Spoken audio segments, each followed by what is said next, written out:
প্রবল শীতের হাত থেকে বাঁচতে রাজ্য সরকারের তরফ থেকে দেওয়া কম্বল তুলে দিতে কানলা স্টেশন, বাস স্ট্যান্ড, কানলা হসপিটাল চত্বর এবং ধাত্রীগ্রাম স্টেশন চত্বরে সোমবার রাতে হাজির হলেন বর্ধমান পূর্ব লোকসভা কেন্দ্রের সাংসদ শর্মিলা সরকার।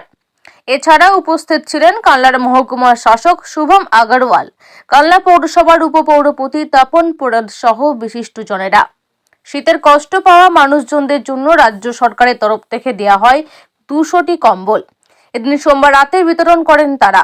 সাংসদ শর্মিলা সরকার জানান, হসপিটালে রোগীর পরিবারের লোকেদের সঙ্গে দেখা করলেন এবং তাদের কম্বল দিলেন এবং জানতে পারলেন যে কানলা হসপিটালে পরিষেবার মান যথেষ্টই ভালো। পশ্চিমবঙ্গ সরকার মানুষের পাশে সব সময় আছে, সেটাও জানান তিনি।